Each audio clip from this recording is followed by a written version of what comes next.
Analysis and using evidence. Analysis means to examine something closely, often by breaking it down into its constituent parts and examining how these parts work and interact to come to a better understanding of what we are looking at. We use analysis regularly in our daily lives. For example, when we get dressed in the morning, we consider what the weather will be like, who we are going to be with, where we may be going, what activities we may be doing, how comfortable we would like to be, etc. And from this information, we may determine whether it is best to wear a business suit or a t-shirt and shorts. Doctors will check your vital signs, ask about symptoms, look in your nose and ears, examine the results of x-rays and blood tests, and use all the specific information they learn to make a diagnosis. Analysis typically begins with a question that prompts you to take a closer look at something. Whether that's, what should I wear today? Or, what's wrong with my patient and what is the best treatment? Our focus will be on rhetorical analysis, specifically how a commercial uses rhetorical strategies, logos, ethos, and pathos, to convince people to buy a product or to think a certain way about a product or company. Thus, we are asking questions like, how does the commercial show the product and help viewers understand what it is, how it works, or how it is used, why we would logically buy it? How does it engage viewers' emotions or imaginations to make them feel attached to the advertisement or product in some way?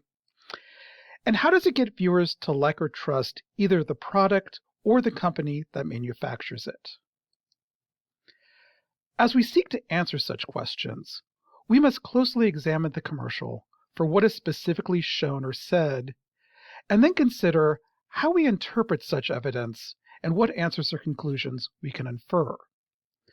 To put this another way, good analysis always focuses on specific evidence to support one's assertions. General statements or observations don't provide real support. Instead, you need to point to something specific you are looking at and show how you are reading it or interpreting it to come to your ideas. Accurate citations help because they alert your readers to where you are finding your evidence or where in this video they can see what you are discussing.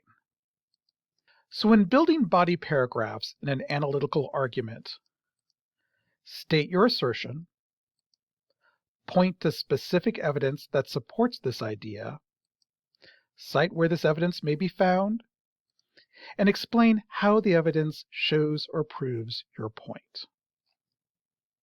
To show how this works, we may make the assertion, the commercial engages the audience's emotion with humor. This leads to the question, how does it do so? We could generally note how in the commercial there are funny scenes of a guy driving a tractor in a car chase, but we could be more specific. For example, once the take-hand escapes the museum, there's a brief moment of comic relief when all the security staff is hurriedly getting into their different model Porsche sports cars to chase the thief. When the new guy asks, wait, which car should I drive? He has tossed the keys to the tractor Porsche made in 1960. How is this humorous, and what is the effect? Well, this dilemma, all the guards get to drive sports cars while the new guy is given a tractor, and the quizzical look on the new guy's face gives the viewers a sense of relief from the suspense. And we may then provide more evidence. The humor of this is continued a little later in the commercial when we see the new guy grinding gears as he struggles to drive the tractor up the hill of a narrow alleyway in pursuit of the stolen take-hand. And how does this show the humor and its effect? The absurdity of the new guy using a tractor in a car chase amuses viewers and keeps them watching. The time citations let your readers know where in the commercial they can find these scenes and statements that you refer to. The main thing to remember is to provide and cite specific examples from the commercial to back up your ideas.